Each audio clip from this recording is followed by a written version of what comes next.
Nick, you competed against Bill in the NFL. What do you remember about that?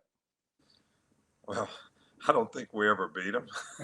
When I was in Cleveland, uh, and I know when I was at the Dolphins, we opened the season actually and got beat. I remember the pick six on two trap. The quarterback throws the ball hot into the corner fire, and I remember. I don't think we lost to the Steelers three times in 1994. I think we lost like 5 games all year, and three of them were to the Steelers, and one of them being in the playoffs. And I can remember that I've never ever lost three times to the same team in 1 year. Yeah. That's a memory. Well, I'll just, and let me just say this, Vic.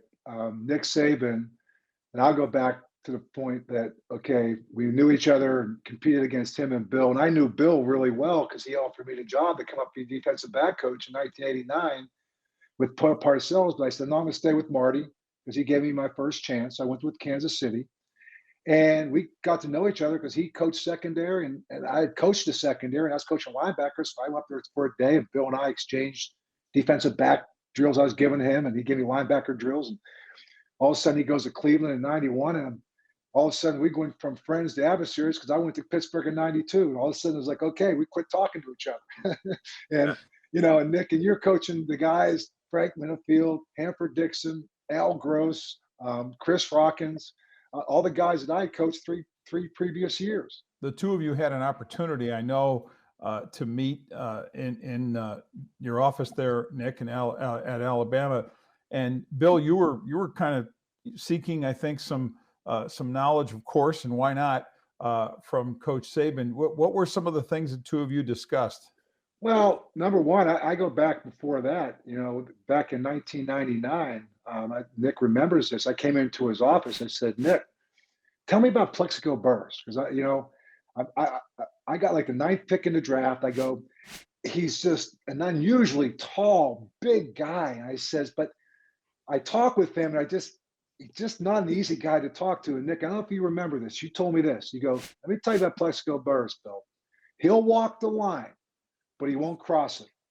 He'll walk the line. He's going to challenge you, but he won't cross it. If you challenge him, he will respond. I'm going, okay, Nick. I said, what if he does cross the line? He goes, just pull him back. Just pull him back. If you pull him back, he'll be fine. I'm going, and I'll never forget. That was the last thing I remember, Nick, when we drafted Plaxico Burress. And I will tell you, in those 4 years I had him, you were absolutely spot on.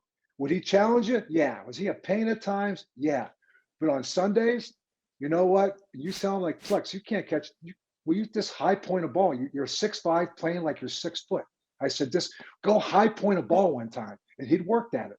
And so thank you for that little bit of advice. And I think that's the kind of wisdom that you shared with me. And I will always remember that. Well, when Bill came and spoke at our clinic in 2009, I was like I always try to get information from guys and people, whether it's business, coaching, whatever it is, like what made you be successful? What were the key things that, helped you sort of get the kind of consistency and performance from yourself as well as from the people around you so that everybody in the organization had a chance to be successful, be the best version of themselves or whatever. So that's what I'm always digging on people. I don't care if it was Bill Cowher or Bill Parcells or whoever it was, because I'm always trying to learn. I want to learn, what made these people successful, and how could we implement that and help, us to have a better chance to be successful with, the players. And I think that this is such a like relationship game, like Bill just talked about Plaxico Burress. And if you're going to be successful, how do you get people who may be marginally sort of able to be successful, but you get them to really buy into doing things that can help them be tremendously successful? And I think that's one of the things that makes this game so much fun. We're teachers, right, Nick? I said, a teacher is like, they're like your kids. I mean, and I see that with you. And sometimes you got to give them tough love, and sometimes you got to give them a pat on the back. Sometimes you give them like a voice of encouragement, and sometimes it's like, hey, don't take yourself too seriously. And I think that's the thing to me that I watch with you, and I love it. I love it. You embrace the process. And there's so many. I see so much of a reflection of players that come from Alabama. I used to say this, Vic, give me a guy from Alabama. Um, I know he will embrace the process because Nick Saban is about the process. And I'm sure, Nick, right? The results will take care of himself. Let's just embrace the process, right? Yeah, let's don't worry about the outcome. Let's worry about what we got to do to get the outcome that we want. Right. No, Mhm. coaching is teaching. I 100% agree with you, but the interesting part of it is teaching is also the ability to inspire learning Yeah. from the people that you're dealing with, and I think that's what I'm always trying to figure out. How can I do that part better? I mean, cover two's cover two. Cover two probably put me in my grave someday, but I mean, it is what it is. We all know how to coach that, but how to get the guys to do it the way you want them to do it, I think that's the thing that's the most difficult. That's so funny because one of the things that I used to say to you is like when you come into the team, Nick, I said, you're probably going to be defined more of what you're willing to sacrifice than what you're able to contribute because there's so many greatness in this room and you have a role that you're being asked to play. And sometimes that's going to require a bit of a sacrifice and a little bit of a trust. And I know I have to earn your trust. I get that. And I know that what goes with that may be some challenging times, some tough conversations. Um, but we'll learn to respect each other. And when you learn to respect each other, you learn to trust each other. And at some point, you're gonna have to trust what I'm saying. And you will have more to contribute, but sometimes it's what you're willing to sacrifice that may define you more than anything else, right? Right, that's exactly right. And because I always like to use the word invest. You're Yes. not investing in your team. You're actually investing in yourself Right. because these things that you're learning how to do, whether it's mental toughness, discipline, ability to overcome adversity, perseverance, all these things are going to help you be more successful in life because it's about accountability. And you're never going to have a job where somebody doesn't define an expectation and a standard, and you got to be able to live up to it. So, all these things that you're learning in football, they will actually help you be more successful in your life. So, I do think in this day and age, you have to explain the why to people, players, in terms of how this is going to benefit you, and then Right. they buy into it. I think a little more readily. Mhm. Super Bowl 57, of course, features one of your former quarterbacks in Jalen Hurts. How proud are you, first of all, to see him obviously in this spotlight, number one, and number two, Coach, just the development you've seen of him since he's been in the NFL?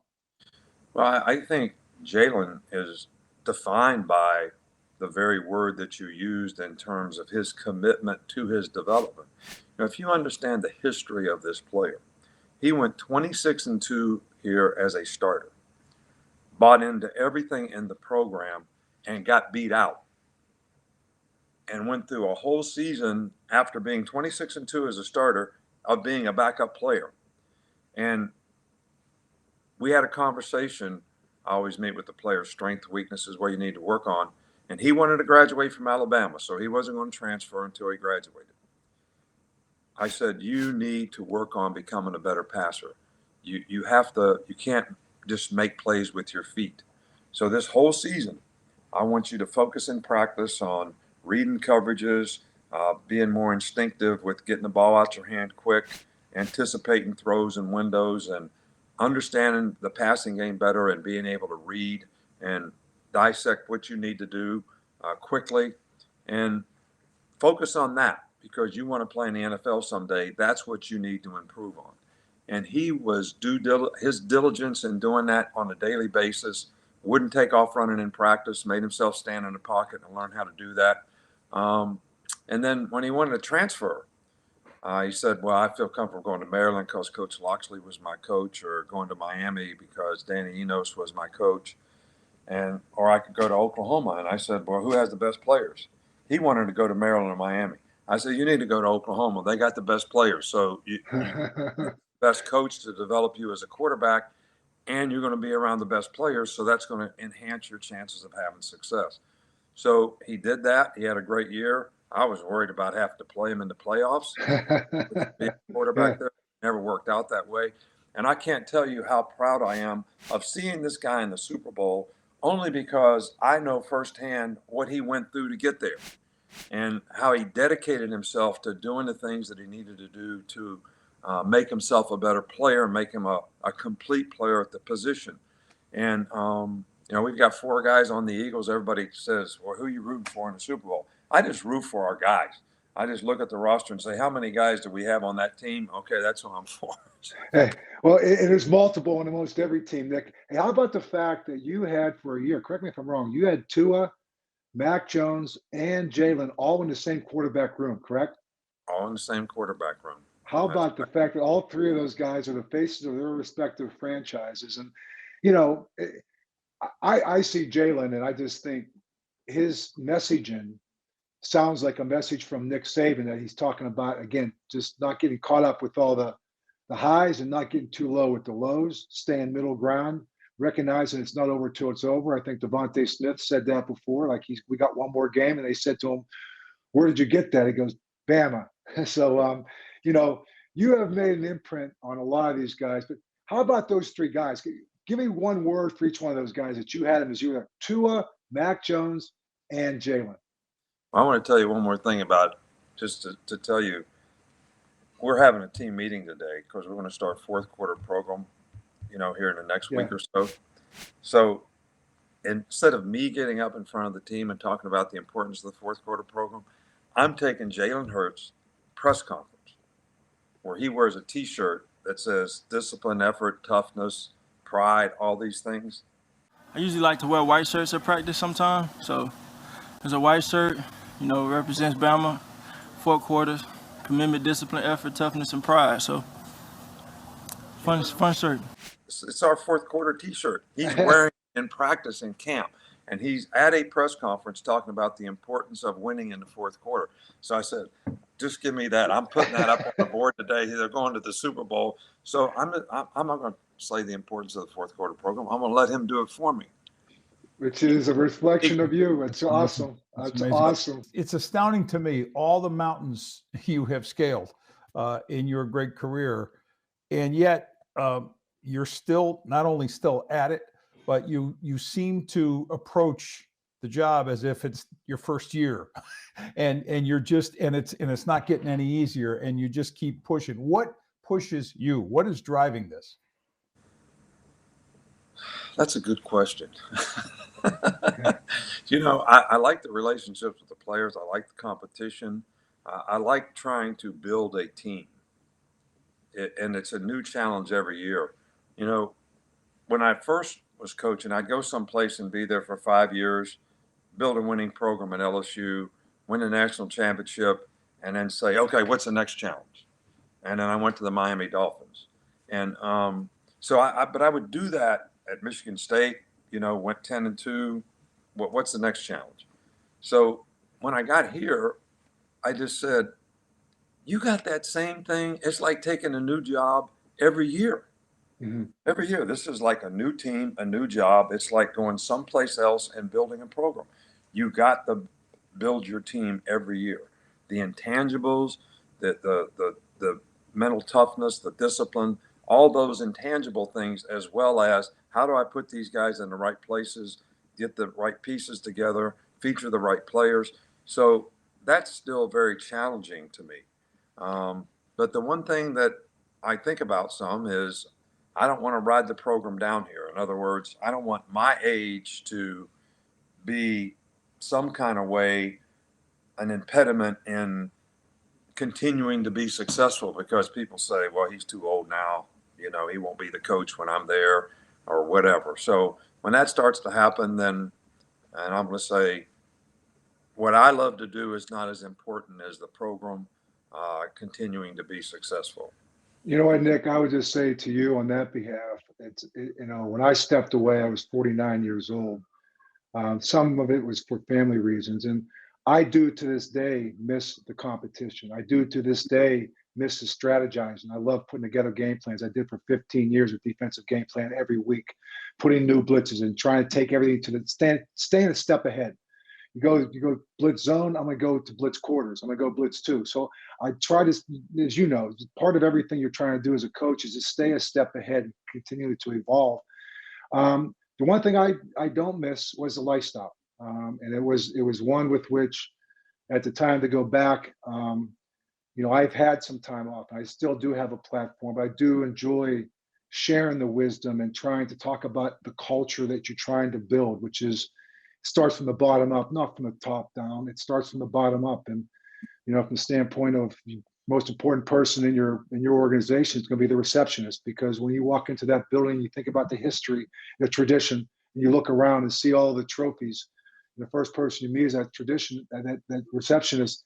That's the first impression you're going to get. That's the first words you're going to hear out of someone's mouth. You only get one chance at a first impression. So, it goes from everybody, all the people that's involved, from the trainers to the assistant coaches to the equipment people. And you know this as well. And you're the understanding that you have in the way that you speak is, your role, but you also know that your role within that role is to make sure that you build up everyone else and understand that we're all in this together. We're all one spoke in that wheel.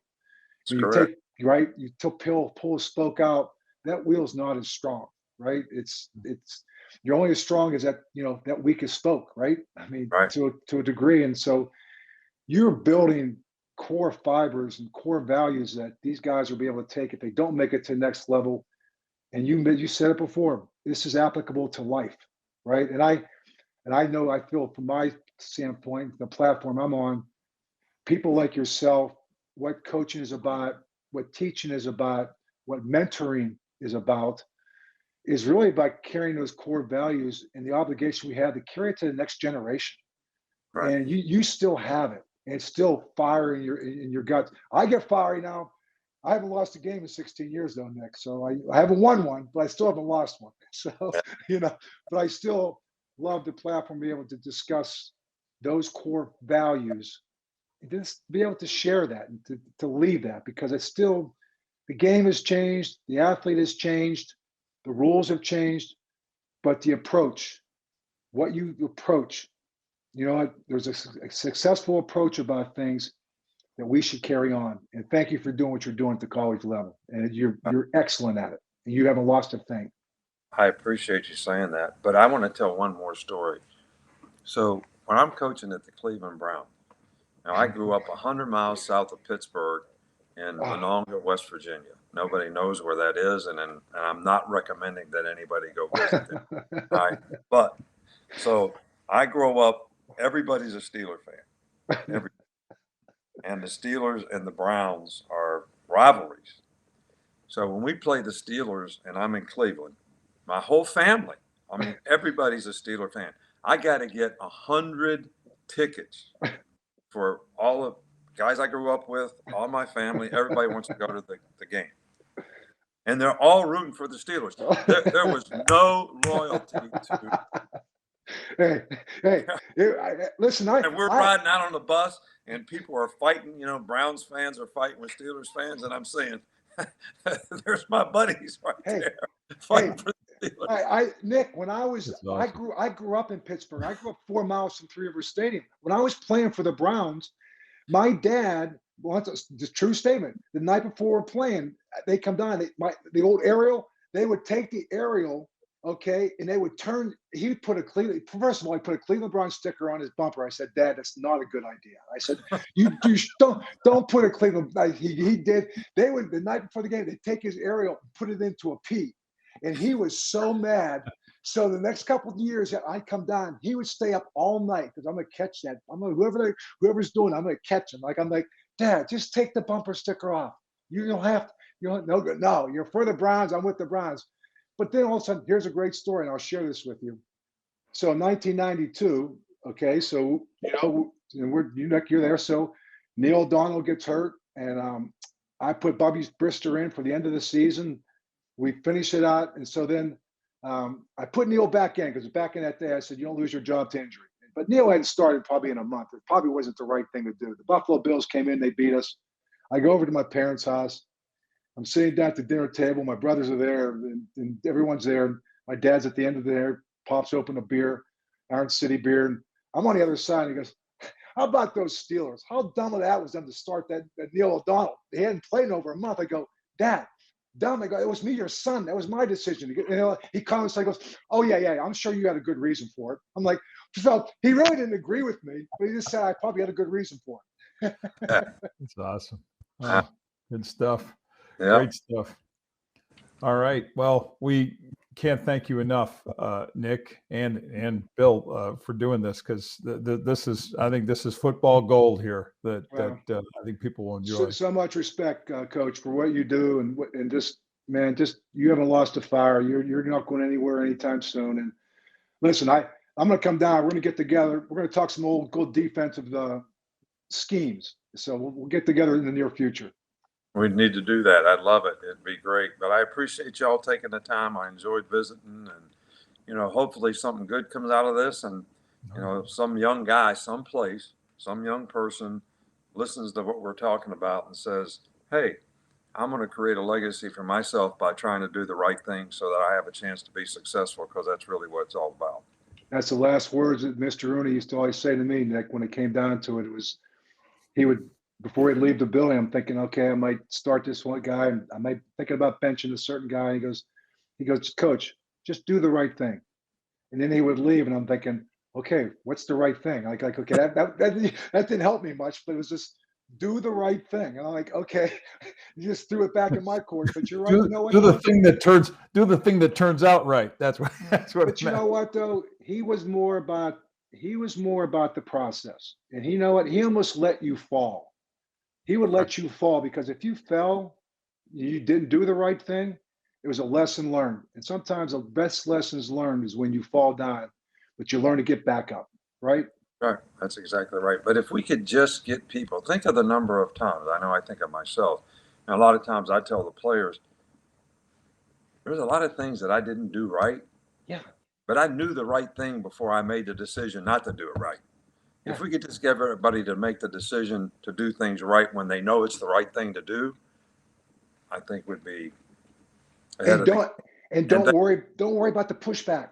You're going to get pushback. Don't worry about the push. Just do the right thing. That's the big thing now is, everybody's worried about what everybody thinks, and we got the internet and all this, Twitter and Facebook and all these, and everybody's worrying about what everybody else thinks. How about focus on what's in front of you? Yes, thank you. And do the right thing based on that, not what they think. So hey, give me a Nick Saban. Yeah, you're right. Give me a Nick Saban player. You know what? I'll figure out a role for that guy on my team. Trust me, because he understands what sacrifice is about. He understands what commitment's about, and he understands what winning is all about. I will leave it with that.